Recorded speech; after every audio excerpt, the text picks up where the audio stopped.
Welcome back to the KJ Methods YouTube channel, where I'm dedicating myself to helping 1,000 agents pass the real estate exam before December 2025. I need your help. You need to like, share, and subscribe to the KJ Methods YouTube channel, and definitely share the channel with all who are looking to pass their real estate exam. Well, what we have been doing is going over the most important topics on the real estate exam.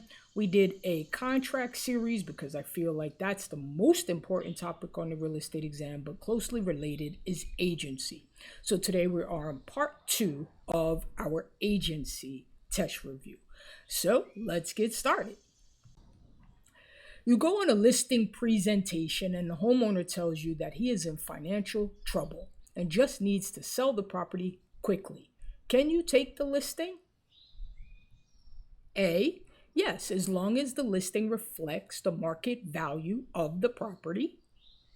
B, yes, for any price the seller wishes, as long as you don't reveal that the seller is in financial trouble.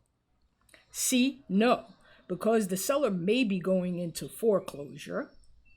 And D, no, it would be illegal for you to take such a listing. Well, of course you can take the listing. And even if the seller is going into foreclosure, perhaps you can get it sold prior to foreclosure. And so, yes, you are able to take this listing, but the most important thing is that you can take it for whatever the price is that the seller wants to sell it for, but you cannot reveal to people that that seller, who you are representing, is in any sort of financial trouble. That is confidential. Number 12, you are showing a property listed with another broker. The seller confides in you that her agent is doing a poor job and she wants to fire her. What should you tell this seller? A, she should demand that her broker does a better job. B, she can fire her agent, but she would be responsible for the agent's commission. C, she can file a complaint with the real estate commission. Or D, you can't say anything because you'd be violating the law. I think you guys already know the answer to this one. You're essentially going to stay out of it. You can't say anything because you'd be violating the law. That is her relationship between her and her broker. It has nothing to do with you. So you're just going to stay out of it. Number 13, you're doing an open house on your listing. One of the people looking at the house is interested in making an offer. To avoid dual agency, what should you do? So essentially what this is saying is you're having an open house on your listing. That means you are representing the seller. Now someone comes looking at the house and they want to make an offer. So what should you do so that you can avoid dual agency? Meaning representing the seller and the person, the buyer, making the offer. A, refer the prospect to another company. B, refer the prospect to another agent within your company. C, tell the buyer that you can't answer her question. She should come back with her own agent. Or D, treat the buyer as a third party or a customer. So what do you think about this? You want to avoid dual agency. You're already representing one side. The best thing for you to do here is to just treat them as a third-party customer. As you know, third-party customers, we just don't represent them, but we can work with them. So that means that you are still an agent on one side representing the seller, but the third party, you don't represent them, so there is no dual agency. Sure, you can pick A or B, but you pick A or B, you are going to be splitting that commission with someone else. So D is the best option for you, and then you keep the entire commission that way. 14, which of the following would not be a job of the salesperson after the contract, but before the closing? So after the contract and before the closing. A, make sure the buyer is pre-qualified. B, assist the buyer in getting necessary estimates for repairs.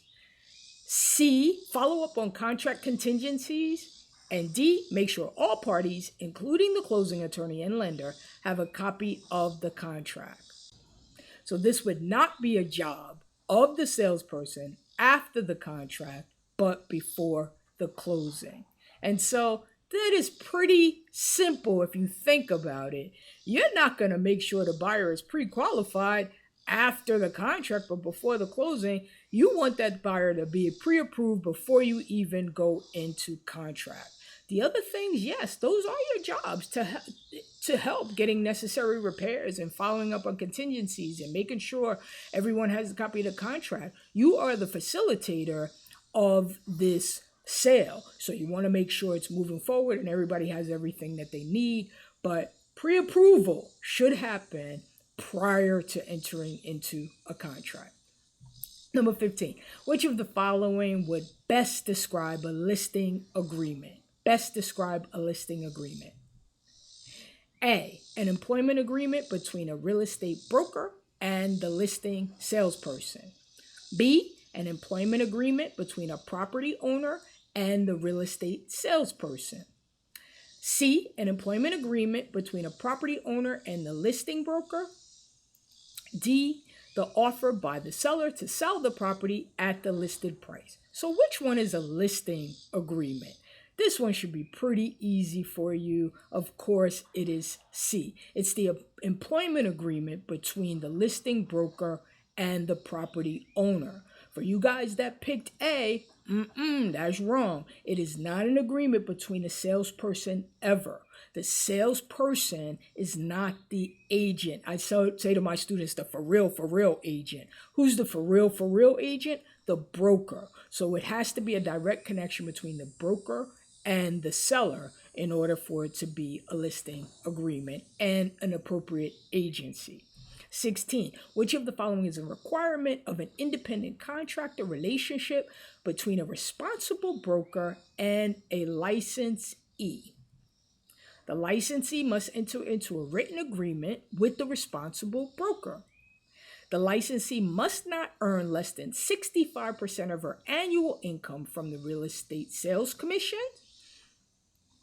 C, the responsible broker must establish a daily work schedule.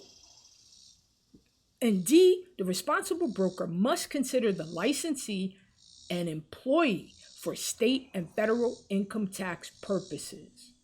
Well, hopefully you were able to do an easy process of elimination here and know that the licensee must enter into a written agreement with the responsible broker. Don't forget, we are independent contractors for the most part, not employees. We can't be told, what to do. This is your daily work schedule. And they are certainly not trying to treat you as an employee, as C and D say. And you know for sure it doesn't have to be 65% of your income. There is no requirement on that.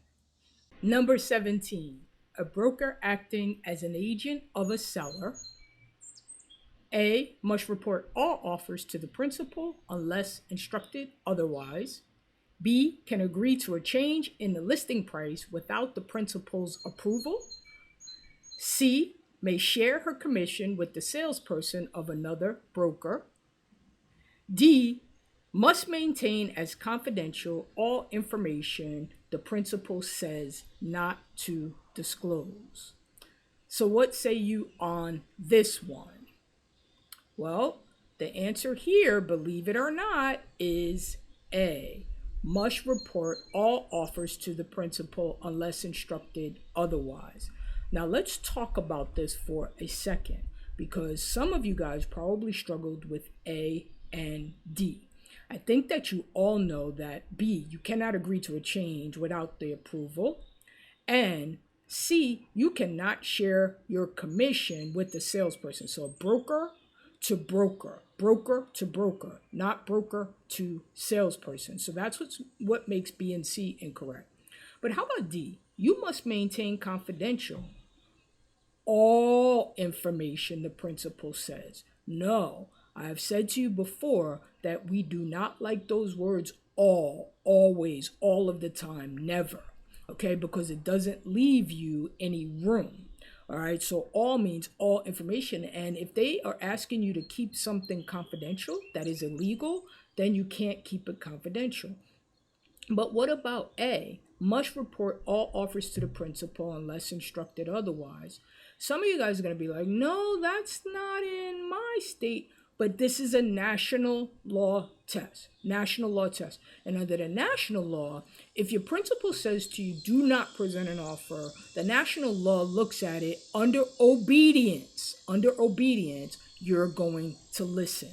There are many states that say, regardless of that, you are still going to present the offer. All right, so here the answer is A. Number 18. Which of the following instruments gives written authority to a listing licensee to sign a sales contract on an owner's behalf in the owner's absence? Well, this should be pretty easy, guys. Is it covenant of title A, B, a power of attorney, C, a power of sale, or D, a conveyance right? Well, hopefully this is one of the questions that I call low-hanging fruit, meaning you should be able to answer it quickly and move on. Do not waste time on this one. This is, of course, B, power of attorney. The one thing I do want you to remember is powers of attorney die when the person that gave the power of attorney or the person who received the power of attorney dies.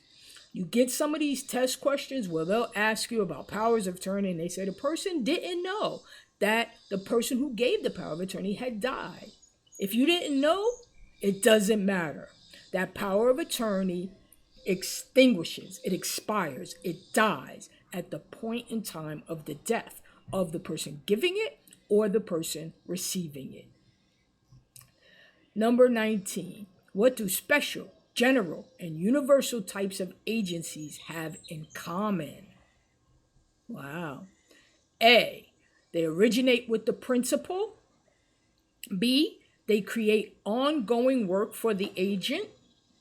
C, they empower the agent to sign all contracts for the principal. D, they terminate upon the acceptance of an offer to purchase. So the one thing that you guys should recognize about these three terms is that we use the terms based upon the authority that the person is given. Special, limited time and scope. General, day-to-day activities. Universal means all. You can do everything that the principal says that you can do. So in reality, if you look at B, C, and D, it's all different. But if you look at A, all of these originate with the principal. But with B, C, and D, they're all different because each of these agencies are different. And so the only common thing that they have is that the principal is the one that gives the agency. Number 20, under which of the following circumstances may a seller keep the earnest money deposit of a buyer? A, if the buyer breaches the contract and there is a forfeiture clause. B, if the buyer rescinds the contract and there is a forfeiture clause. C, if the buyer cannot qualify for a mortgage and there is a mortgage contingency. And D, the seller is never entitled to the earnest money. It goes to the broker. Well, hopefully you can get rid of D immediately. And you can also get rid of C immediately, right? Because the buyer, if the buyer can't qualify and there's a contingency, the buyer gets all of their money back. And so we have A and B. Is it a breach or is it a rescission? Well, think about it. Rescind means you are allowed to get out of it with no penalty. And so if there's no penalty, then there's no way to keep the earnest money. So the only way that this seller is going to be able to keep the earnest money is A, if the buyer breaches the contract and there is a forfeiture clause. You know what a forfeiture clause is? It basically says in there, if you do not do what you're supposed to do, if you breach, I'm going to be able to keep your money. You're going to forfeit your money. So that's what that means. Okay, guys, so that is it on agency test review number 2. How did you do on it? How are you doing on these tests?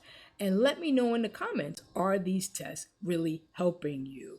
So I'm KJ from the KJ Method. Please don't forget to like, subscribe, and share my channel to all who are trying to get their real estate license. It is really, really important that you understand this material. Once you can do that, you can take any exam and pass it. I will see you guys next time.